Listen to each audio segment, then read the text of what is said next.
नमस्कार एंड आदाब। Good morning to all of you. आज की सुबह आप सभी लोगों का विरसा रूट्स टू रूट्स के माध्यम से मैं आप सभी लोगों का स्वागत वेलकम करता हूं और हमसे जुड़ने के लिए आप लोगों का बहुत बहुत शुक्रिया। इसी तरह से जुड़े रहिए और संगीत के बारे में, हमारे संस्कृति के बारे में आपको हम लोग जानकारी देते रहेंगे और रूट्स टू रूट्स इस फील्ड में बहुत काम कर रहे हैं। तो आज का जो हम लोगों का यहाँ मुलाकात है और जो हम लोग बात करेंगे, हम लोग चर्चा करेंगे आज के टॉपिक पे संगीत हमारी अपब्रिंगिंग में, हमारे डेवलपमेंट में, हमारे जो बॉडी का डेवलपमेंट है, हमारे ब्रेन का जो डेवलपमेंट है और उस पे क्या प्रभाव पड़ता है संगीत का, उस डेवलपमेंट पे जो बच्चा जब छोटे से बड़ा होता है, जिस तरह से और चीज़ों का उसके ब्रेन पे, उसके दिल दिमाग पे असर पड़ता है, हमारे संगीत का क्या असर पड़ता है, संगीत कितना कंट्रीब्यूट करता है अपब्रिंगिंग पे। तो आज का जो हमारा टॉपिक है वो ह्यूमन बॉडी पे, बच्चों के दिल दिमाग पे, ब्रेन पे किस तरह से संगीत का प्रभाव है, सुर ताल उसका क्या प्रभाव है, संगीत का क्या प्रभाव है। इस तरह से आज का टॉपिक है। हम लोग पिछले कई सालों में अलग अलग टॉपिक पे बात करते रहे हैं और हर एक सेशन में हर एक टॉपिक पे बात की है। भारतीय संस्कृति पे भी बात हुई है, संस्कृति पे भी बात हुई है और किस तरह से संगीत मदद करता है बच्चों के दिल दिमाग पे, मरीज़ों पे और ह्यूमन बॉडी पे शांति लाने के लिए बहुत सारी चीज़ों को कंट्रोल करता है संगीत। अच्छा संगीत सुनने के लिए मैं बात कर रहा हूँ, अच्छे संगीत की, शास्त्रीय संगीत की, जिसमें अलग अलग राग का प्रयोग होता है, अलग अलग तालों का प्रयोग होता है। तो आज जो हम बात कर रहे हैं, अगर अच्छा संगीत सुना जाए, छोटे बच्चों को सुनवाया जाए, उनको सिखलवाया जाए अच्छे संगीतकारों से, अच्छे स्कूल्स में, और संगीत की जो महफ़िलें हैं उनको अटेंड किया जाए, वहाँ पर जाके हाज़िरी दी जाए, अच्छे संगीतकारों से बात की जाए और उन संगीतकारों का उनकी अपनी निजी ज़िंदगी में क्या तजुर्बा है और वो लोग क्या सोचते हैं संगीत के बारे में, बच्चे अगर उनसे बात करें, उनसे डिस्कस करें, तो मैं समझता हूँ बच्चों को बहुत अच्छी जानकारी मिल सकती है। इसी तरह से जब उनके कॉन्सर्ट्स हों तो उनका प्रोग्राम सुनने जाएं, आसपास का माहौल कैसा है वो सुना जाए, वो देखा जाए, उसको महसूस करना चाहिए, उसको महसूस किया जाए और देख के संगीतकारों की दुनिया, उनसे लोग कैसे मिलते हैं, कैसे बातचीत करते हैं, कितने अदब से, कितने प्यार से वो एक दूसरे के साथ में पेश आते हैं, ये जो सारी बातें हैं ये हमारे संगीत में सिखाई जाती हैं। आदर, मान, सम्मान, अदब, तहज़ीब, बैठने का तरीक़ा, बात करने का तरीक़ा, ये भी हमारे संगीत का एक हिस्सा है। और किस तरह से गुरु के सामने जाना है, किस तरह से बड़ों के सामने जाना है, आपका जो एक अध्यापक है, आपका जो एक गुरु है, उसको कैसे आपको एड्रेस करना है, कैसे उससे बात करनी है और कैसे उनको अपनी जो मौजूदगी है उसको आप बता सकते हैं। एक तो अपनी मौजूदगी आपने बताई कि इस तरह से एकदम सीधे हो गए, गुरुजी मैं आ जाऊं क्या? और एक आपने आज्ञा ली उनसे, गुरुजी मैं हाजिर हो जाऊं, आ जाऊं। इन दोनों बातों में बहुत फ़र्क है। ये सारी चीज़ें बच्चों के अपब्रिंगिंग पे, बच्चों के डेवलपमेंट पे बहुत फ़र्क पड़ता है, बहुत असर उसका हम लोगों पे पड़ता है। अभी जैसे परसों गुरु पूर्णिमा है। हिंदुस्तान में ये बहुत पुरानी परंपरा है और जहाँ तक मेरे गुरुओं ने बताया मुझे, गुरु द्रोणाचार्य से ये परंपरा गुरु शिष्य की चली आ रही है या उनसे भी पहले से चली आ रही है, उनके भी कोई गुरु होंगे। हजारों साल से गुरु पूर्णिमा, ये गुरु शिष्य की जो परंपरा है ये चली आ रही है। हर साल एक दिन ऐसा आता है कि जो हम लोग गुरु पूजा सेलिब्रेशन करते हैं, उत्साह मनाते हैं। ये एक उत्साह है हम लोगों के लिए जब हम अपने गुरु को याद करते हैं और गुरु की छवि, गुरु का बताया हुआ, गुरु का हम लोगों को जो समझाया हुआ काम है संगीत में, वो याद करते हैं। संगीत से जुड़े हुए जो अलग अलग पहलू हैं उनको भी याद करते हैं। दुनिया से जुड़े हुए जो अलग अलग पहलू हैं, ज़िंदगी से जो जुड़े हुए अलग अलग पहलू हैं, उन सब को याद करते हैं गुरु के। सिर्फ संगीत का ही बात नहीं कर रहा हूं मैं, संगीत के साथ साथ जो और चीज़ें जुड़ी हुई रहती हैं मैं उनकी भी बात कर रहा हूं। संगीत तो मेन टॉपिक है ही, मेन सब्जेक्ट है ही हमारा, लेकिन हमारे जो पूर्वज, हमारे जो गुरु रहे हैं, वो संगीत के साथ साथ जो दुनिया की और चीज़ें हैं और अच्छी चीज़ें हैं जो इंसान को समझनी चाहिए, जिससे उसका अपब्रिंगिंग, जिससे उसका जो पूरा ह्यूमन बॉडी है, जो उसका डेवलपमेंट है, वो सारा अच्छा होता है।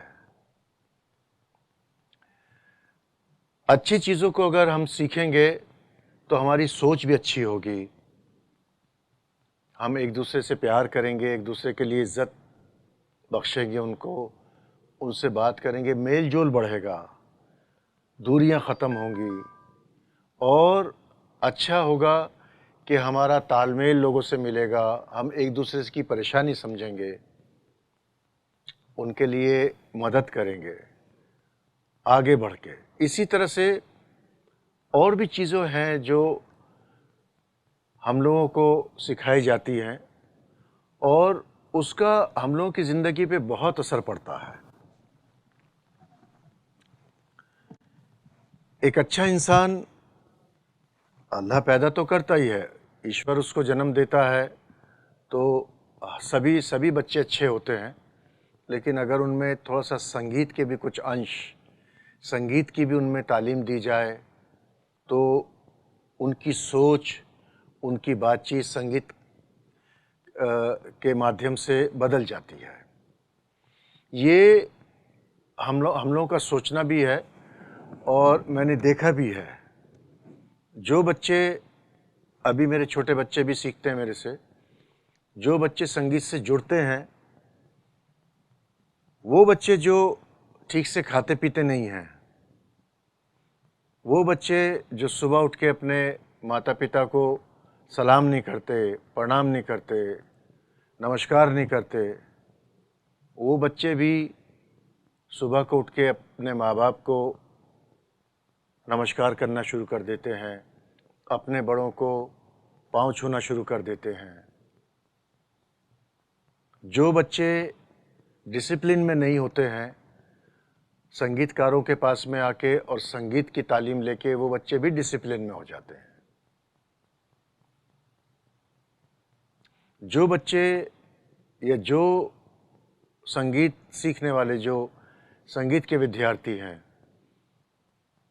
जो बड़ों का आदर नहीं करते हैं या कम करते हैं या उनको बात नहीं सुनते, उनकी इज्जत नहीं करते हैं, बड़ों ने कुछ कहा और उन्होंने अनसुनी कर दी, टाल दिया, वो बच्चे भी बड़ों का आदर करने लगते हैं और उनकी बात को समझना और जो वो कह रहे हैं उसको अच्छे से समझना और वो करना, ये सारी चीज़ें संगीत से जुड़ी हुई हैं।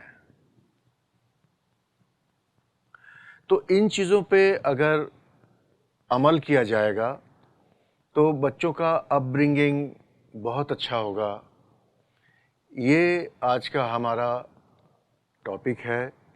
देखिए, शास्त्रीय संगीत में कोई साज आप लोग सीखें, तबला, सितार, सरोद, संतूर, कोई भी साज आप सीखें, सारंगी सीखें, ये सारे जो साज हैं हमारे, ये सारे इंस्ट्रूमेंट बहुत अच्छे हैं।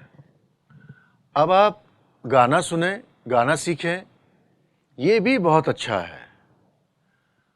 डांस में अगर आप डांस सीखें तो डांस में भी वही सारी चीज़ें बताई जाती हैं जो बाकी के इंस्ट्रूमेंट्स में बताया जाता है, वही सारी जो क्वालिटीज़ हैं।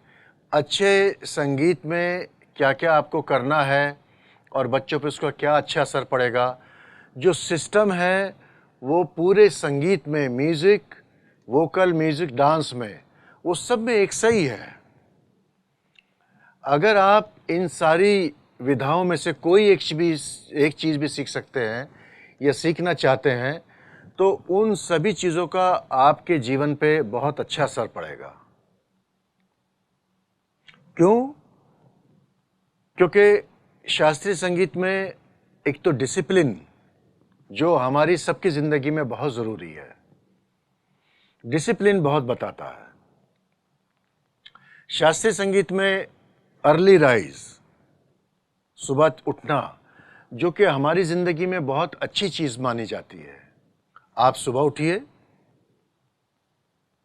सुबह उठ के काम कीजिए, फ्रेश हुइए, पूजा कीजिए, गुरुद्वारे जाइए, मंदिर जाइए, नमाज़ पढ़िए, पूजा कीजिए। हमारे यहाँ जितने भी उस्ताद हुए हैं, जितने भी गुरुजन हुए हैं, वो सब ने यही कहा है कि बेटा सुबह उठना चाहिए रियाज के लिए। तो वो एक चीज़ बहुत अच्छी है। जब हम रियाज के लिए उठेंगे, सुबह उठेंगे, हमारी सेहत अच्छी रहेगी, हमारी पूरी बॉडी डिसिप्लिन में आएगी, वो हमारे जो पूरे शरीर पे है उसका असर पड़ता है।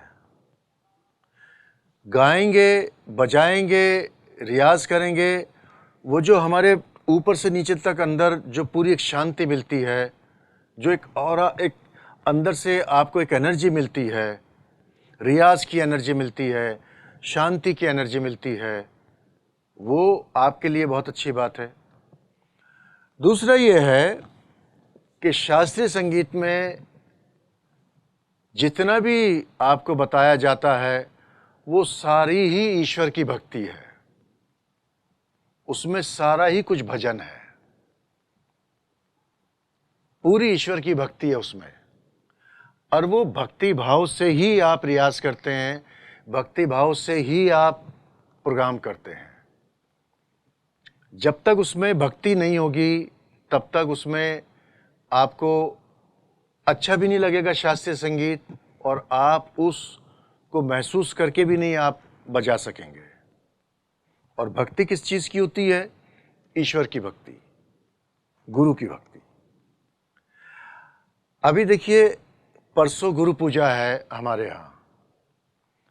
पूरे हिंदुस्तान में, पूरा हिंदुस्तान में हमारे एक यही विधा है जिसमें गुरु पूजा का, गुरु पूर्णिमा का सेलिब्रेशन होता है। संगीतकार और उनके शिष्य, जितने लोग संगीत से जुड़े हैं, चाहे वो 2-4 हों, चाहे वो 100-200 हों, चाहे वो किसी बहुत बड़े गुरु के शिष्य हों, उस्ताद अमजद अली ख़ान साहब के, उस्ताद ज़ाकिर हुसैन जी के, या और बहुत कलाकार हैं, चाहे उनके बड़े बड़े गुरुओं के शिष्य हों या मुझ जैसे बहुत छोटे कलाकार के शिष्य हों, वो सब लोग एक इकट्ठे होते हैं इस दिन और अपने जो पूर्वज होते हैं उनको याद करते हैं। हमारे जो गुरुजन हुए हैं, हमारे जो एंसेस्टर्स हुए हैं, हमारे जो पूर्वज हुए हैं, उनको याद करते हैं और उनको याद करके उनका तसव्वुर करते हैं, उनको याद करके उनकी आराधना करते हैं। उन्होंने जो संगीत में अच्छे काम किए हैं या जो संगीत उनसे हमारे यहाँ आया है, हमारे पास में आया है, उसको सोच के उनको याद करते हैं। गंडा बंधन होता है, एक सेलिब्रेशन है, पूरे हिंदुस्तान से अलग अलग शहरों से बच्चे आते हैं, एक जगह जुड़ते हैं और उसका एक अच्छी बात यह है कि सब लोग आके एक जगह मिलते हैं, भाईचारा बढ़ता है, उससे प्यार मोहब्बत बढ़ता है। आप एक दूसरे से मिलते हैं, एक दूसरे का हाल चाल पूछते हैं, गुरु से मिलते हैं। पुराने ज़माने में बहुत बहुत दिन तक गुरु के पास नहीं जाना होता, तो ये एक तरीक़ा बनाया है कि शागिर्दों का भी मिलना, शिष्यों का भी मिलना और गुरु का भी मिलना। इस बहाने कुछ सीखने को भी मिलता है और सब लोगों से मुलाकात भी होती है। तो ये जो बातें हैं, ये हमारे संगीत में हमारे बच्चों के लिए बहुत फ़ायदेमंद हैं। और संगीत में, अच्छे संगीत में, शास्त्रीय संगीत में कोई भी साज सीखेंगे उसमें सारेगामा पाधानी सही है, उसमें मालकौंस है, बागेश्वरी है, दरबारी है, सब में राग एक ही बजते हैं, सब में तरीक़ा एक ही है, तालीम का सिलसिला एक ही है, तालीम का तरीक़ा एक ही है, सब में गुरु भक्ति सब में एक ही है। अगर तबला सीखेंगे, पखावज सीखेंगे, दूसरे वाद्य हैं, मृदंगम है, ये दूसरे अगर आप परकशन इंस्ट्रूमेंट में वो सीखेंगे, उनमें भी वही तरीक़ा है, वही गुरु भक्ति है, वही सिलसिला है। तो जो भी आप शास्त्रीय संगीत में सीखना चाहते हैं, सब में तरीक़ा वही है। और मैं आपको ये यकीन दिलाता हूँ कि जो बच्चे शास्त्रीय संगीत से जुड़े हैं, उनकी बातचीत में, उनके उठने बैठने में, उनके तौर तरीक़े में, और जो बाकी दूसरे बच्चे हैं उनके तौर तरीक़े में थोड़ा फ़र्क है। मैं ये नहीं कह रहा हूँ कि जो बच्चे शास्त्रीय संगीत से नहीं जुड़े हैं वो अच्छे नहीं होते हैं, लेकिन जो शास्त्रीय संगीत से जुड़े हैं उनमें और उनमें थोड़ा सा अंतर होता है। जो शास्त्रीय संगीत से जुड़े हैं उनकी बातचीत में, उनके पहनावे में, उनके मेलजोल में, उनका अदब, उनका आदर, मान सम्मान, बड़ों के लिए उनका डिसिप्लिन, बहुत फ़र्क है उनमें। तबला बहुत अच्छा इंस्ट्रूमेंट है और तबले में भी जैसे डिसिप्लिन है, जैसे मान लीजिए मेरे गुरु ने कहा कि बेटा 2 घंटा बजाना है, तो हमें 2 ही घंटा बजाना है। प्लस ये है कि जब उंगलियां चलती हैं, देखिए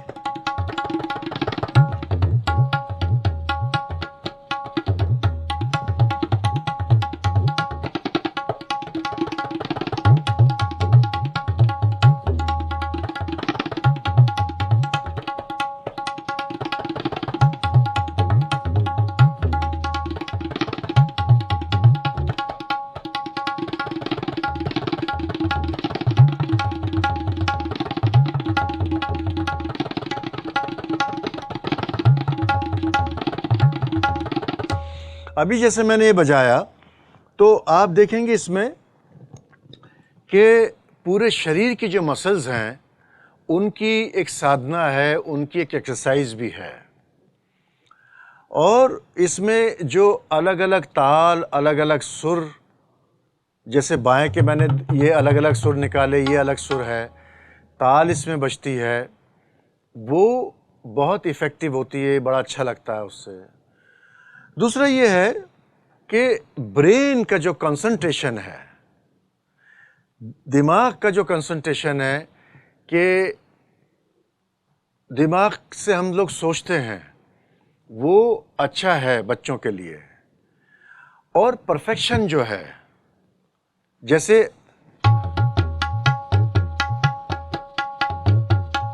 अब जैसे मैं ये ना बजा रहा हूँ, ये ना बजा रहा हूँ, ये इसका जो परफेक्शन है, अगर आप 50 बार, 500 बार, 1000 बार ना बजाएंगे तो उसी वॉल्यूम से, उसी परफेक्शन से, उसी जगह आपकी जो उंगली है वो लगनी चाहिए, तभी जाके उसमें परफेक्शन आएगा।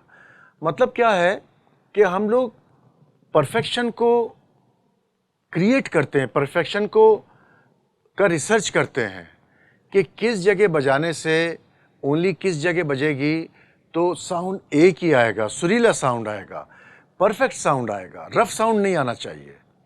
हमारे परफॉर्मेंस में, 1 घंटे के परफॉर्मेंस में एक भी स्ट्रोक, एक भी ना या एक भी धा रफ नहीं जाना चाहिए। तो ये जो ब्रेन का जो कंसंट्रेशन है कि आप जब बजा रहे हैं तो आपका ब्रेन एक ही चीज़ सोच रहा है, एक ही बात को सोच रहा है, और उसी का रिसर्च हो रहा है कि किस तरह से जो धा है वो हर बार एक ही लगे। ये जो रिसर्च वर्क है, इससे ब्रेन डेवलप होता है, एक चीज़ है।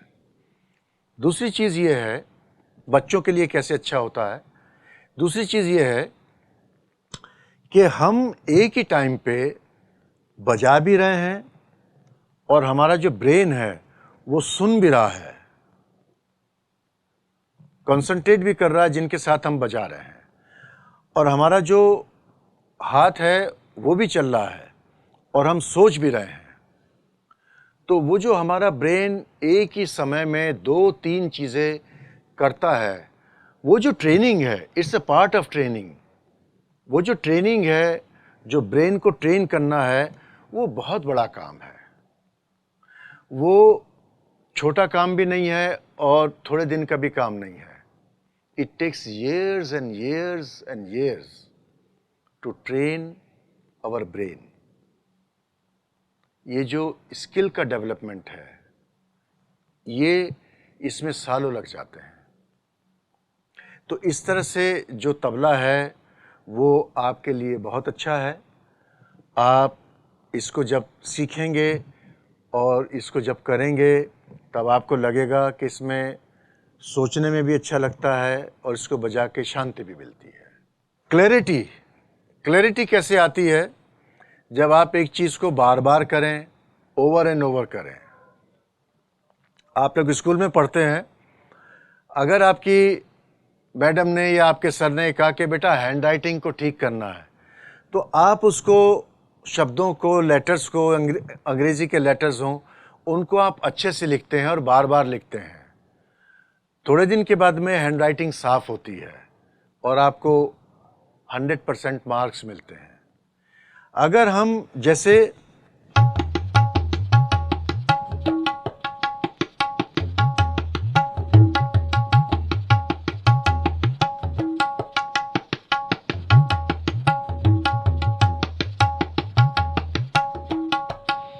ये एक मैंने आपको बहुत छोटा सा फ्रेज बताया। कोई भी तबले में फ्रेज लेके जो आपके गुरु आपको बताएं, चाहे वो बेसिक 3 ताल हो, उस 3 ताल को आप बजाएं 1 घंटा 2 घंटा और उसको रेगुलर बजाएं। जब रेगुलर बजाएंगे आप तो थोड़े थोड़े दिन बाद आपको ऐसा लगेगा कि आज धा का साउंड अच्छा आया, आज धिन का साउंड अच्छा आया, आज तिटे का साउंड अच्छा आया, आज तीना का साउंड अच्छा आया, आज धीना का साउंड अच्छा आया। तो थोड़े थोड़े दिन के बाद में आपको लगेगा कि कुछ क्लियर हो रहा है। वो क्लियर करने के ही लिए आपको हर रोज़ उसका रियाज करना पड़ेगा। लेकिन एक चीज़ का आप याद रखिए, जो कि बहुत इम्पॉर्टेंट है। इम्पॉर्टेंट क्या है कि उतनी स्पीड में बजाएं जितनी स्पीड में आप उसको कंट्रोल कर सकते हैं। बहुत ज़्यादा स्पीड में बजाएंगे तो बोल कंट्रोल नहीं होंगे और सस्टेन नहीं होगा। आपका बजाना, आपका रियाज सस्टेन नहीं होगा, प्लस क्लैरिटी भी नहीं होगी। जैसे जब आप दौड़ लगाते हैं तो आहिस्ता आहिस्ता दौड़ लगाते हैं, फिर थोड़े दिन के बाद में और बढ़ जाता, फिर एक टाइम आता है जब आप बहुत तेज़ दौड़ते हैं और एकदम अच्छी स्पीड से क्लियर दौड़ते हैं, आप कहीं लड़खड़ाते भी नहीं हैं और एकदम अपने गोल पे पहुंचते हैं। उस तरह से अगर हम लोग रियाज करेंगे, ये आपको देखना है कि जो स्पीड है बहुत ज़्यादा कम भी नहीं हो और बहुत ज़्यादा एक्सट्रीम पे भी नहीं हो, वो स्पीड मेंटेन करें आप अपने हिसाब से, जिसमें आप उसको क्लियर बजा भी सकें और थोड़ा 1 घंटा, 2 घंटा, आधा घंटा, 40 मिनट्स, 50 मिनट्स उसको सस्टेन कर सकें एक स्पीड पे। उस तरह से क्लैरिटी आएगी और उसमें भी थोड़ा टाइम लगेगा। जिस तरह से हर एक चीज़ को अच्छा करने में टाइम लगता है। सोलो तबले में लहरे की क्या इम्पोर्टेंस है, पहले तो इस बात को समझ लीजिए। हमारा जो तबला है उसमें मेलोडी का हमें इसलिए ज़रूरत पड़ती है कि एक तो तबले में नोट्स बहुत ज़्यादा नहीं हैं, एक तो बात यह है। लहरे में बहुत सारे नोट्स हैं और हमें क्या ज़रूरत पड़ती है कि जब हम लोग सोलो बजाते हैं तो हम लोग कोई एक पर्टिकुलर ताल बजाते हैं, 3 ताल बजाते हैं या रूपक ताल बजाते हैं या 10 मात्रा बजाते हैं, 1 ताल बजाते हैं। तो ये जो अलग अलग टाइम साइकिल्स हैं ये हम लोग बजाते हैं, लेकिन इन अलग अलग टाइम साइकिल्स की एक कंपोजिशन होती है जो 12 मात्रे में, 16 मात्रे में, 10 मात्रे में, किसी में भी हो सकती है। तो वो जो हमारे साथ में लहरा देते हैं वो एक टाइम फ्रेम सेट करके और उसमें मेलोडी बजाते हैं, उसमें एक कंपोजिशन बजाते हैं।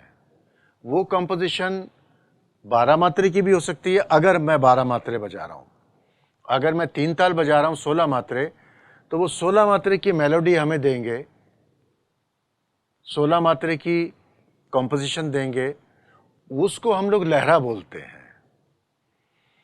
और वो मेलोडी चलती रहती है कंटिन्यूटी में, कंटिन्यूस चलती रहती है 1 से लेके 16 तक या 1 से लेके 10 तक, जो भी ताल आप बजा रहे हैं, आपके ताल के हिसाब से ही वो लहरा सेट करेंगे, बजाएंगे। उस लहरे पे हमको सुनना है और उस मेलोडी को सुन के और हमें अपना जो हमारा प्रेजेंटेशन है उसको इम्प्रूव करना है, उसको इम्प्रोवाइज करना है। उससे क्या होता है कि म्यूजिकल नोट्स भी हमें मिलते रहते हैं और रिदमिक नोट्स भी मिलते रहते हैं और तबला रूखा नहीं लगेगा आपको। दूसरी बात यह है कि अगर मैं बजाऊंगा तो ये भी नहीं पता चलेगा कि ये ताल में बज रहा है या बेताला बज रहा है।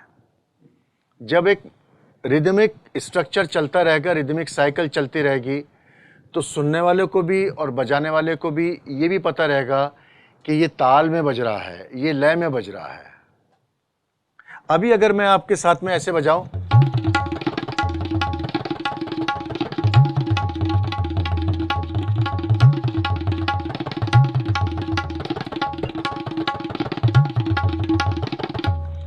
तो इसमें हमें पता ही नहीं चलेगा कि ये 3 ताल में बज रहा है या झपताल में बज रहा है या किसी दूसरी ताल में बज रहा है। लेकिन जब लहरा बजेगा तो तब आपको पूरा पता चलेगा कि ये 10 मात्रे की टाइम साइकिल चल रही है और उस 10 मात्रे की टाइम साइकिल में हम अपनी कॉम्पोजिशंस बजा रहे हैं, हम अलग अलग तरह की लयकारी कर रहे हैं और हमें 1 से 10 तक काउंट करके और वापस 1 पे आना है, क्योंकि एक हमारा डेस्टिनेशन है, एक हमारा गोल है। और जब सम पे आएंगे तो जो उनका नोट होगा, हमारे सम का उनका नोट होगा, जब एक साथ मिल के आएंगे, उसकी जो खूबसूरती है वो भी संगीत को अच्छा करती है। एक बात तो यह है, जिस तरह से गाने में तबला बजता है, उसका एकम्पनीमेंट है, और हम लोग ठेका बजाते हैं, हमारे ठेके पे ही तो वो गाते हैं, या हमारे ठेके पे ही तो सितार बजता है। अगर हम लोग 3 ताल का या झपताल का टाइम साइकिल नहीं बजाएं तो सितार और गाना फिर भी बजेगा, फिर भी गाया जाएगा, लेकिन उनको वो रिदमिक पैटर्न नहीं मिलेगा। और उसकी जो खूबसूरती है ताल पक्ष की, कहीं ना कहीं मिस होगी। इसी तरह से जो ताल पक्ष की खूबसूरती है, वो मेलोडिक स्ट्रक्चर जो सारंगी या हारमोनियम पे लय दे रहे हैं हमें, वो कहीं ना कहीं कम हो जाएगी। एक तो ये बात है। अब बात आती है कि साहब वो नर्वस हो जाते हैं, या उसको कम करने की बात है। उसको कम नहीं किया जा सकता। हाँ, अगर आपको लगता है कि बहुत ज़्यादा वॉल्यूम है, बहुत ज़्यादा लाउड है, तो उसका आप वॉल्यूम लो कर सकते हैं। अब बात रही कि नर्वसनेस की। नर्वस नहीं होना चाहिए। आप अगर लहरा बजा रहे हैं तो अच्छे से आपको ताल का ज्ञान होना चाहिए, अच्छे से सुर का ज्ञान होना चाहिए।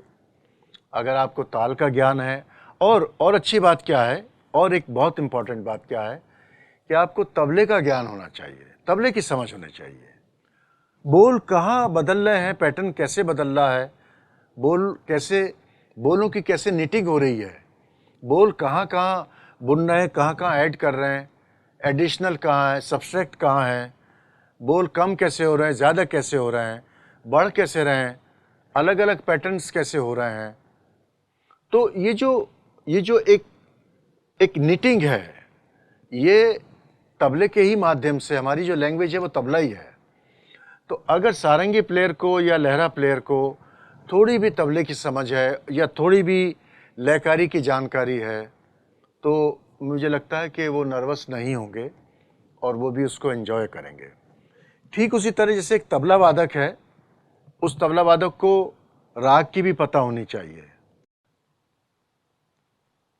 बंदिशों की भी पता होनी चाहिए, तभी जाके वो अपने गाने वालों के साथ में और बजाने वालों के साथ में अच्छे से एकम्पनीमेंट करेगा। ये बात आपको समझनी चाहिए।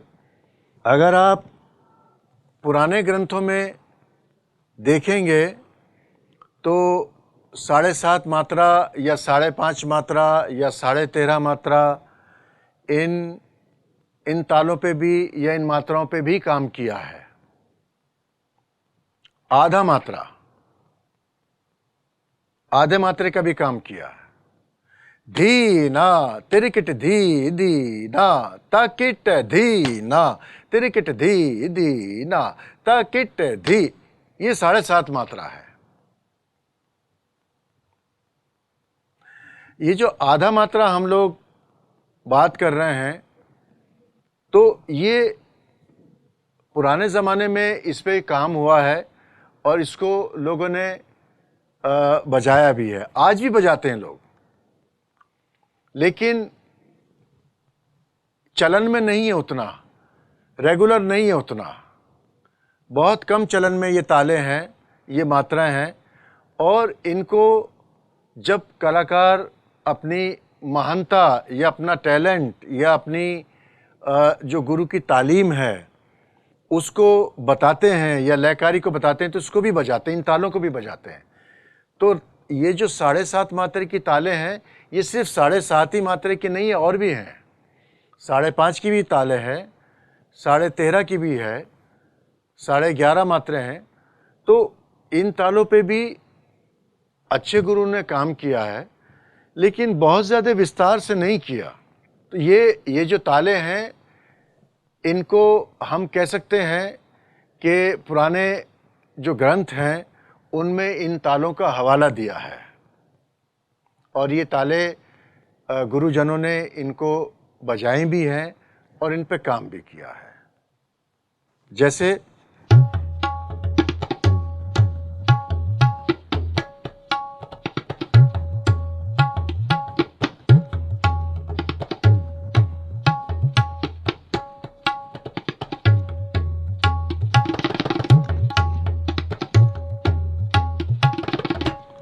अब ये जो 7.5 हुआ है, 1.5 मात्रा अलग बजाया हमने, 2 मात्रा अलग बजाया हमने, 5 मात्रा अलग बजाया हमने, 1 मात्रा को अलग दिखाया हमने। इस तरह से अलग अलग मात्रों का जो कॉम्बिनेशन है उसको हमने 7.5 में बजा के दिखाया। तो रूट्स टू रूट्स से जुड़ने के लिए बहुत बहुत शुक्रिया आप लोगों का।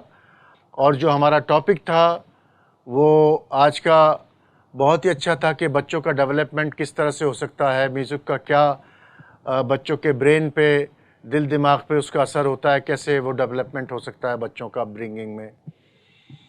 तो मैं चाहूँगा कि अगली बार भी कुछ बच्चे अच्छे क्वेश्चंस लेके आएँ और हम लोग अगली बार ज़रूर मिलेंगे एक नए टॉपिक के साथ में और एक नई रूट्स टू रूट्स में आप जुड़े रहिए और हमारे ऐप को ऐप स्टोर पे जाके, गूगल प्ले पे जाके इनको डाउनलोड भी कीजिए और रूट्स टू रूट्स से जुड़े रहिए। इसको हमारे चैनल को सब्सक्राइब भी कीजिए और वेबसाइट पे जाके www.rootstorootss.com पे जाके और अलग अलग जानकारी लें। अगर आपका मन में कोई सवाल हो, किसी तरह की जानकारी हो संगीत के माध्यम से, संगीत को लेके, तो हमारे मेल पे भी आप हमें लिख सकते हैं school@rootstorootss.com पे जाके। यहाँ बच्चे हमारे से सवाल पूछेंगे तो हमारे जो गुरुजन हैं वो उसको आपको जवाब भी देंगे। और जुड़े रहिए संगीत के बारे में अलग अलग जानकारी के लिए। संगीत बहुत अच्छा है, बहुत अच्छी चीज़ है। इसको आप लोग अपनी ज़िंदगी में लेके आएंगे तो आपको अच्छा भी लगेगा, आपका अपब्रिंगिंग बहुत अच्छा होगा। Thanks to roots, thanks to all the staff to organizing this wonderful morning session।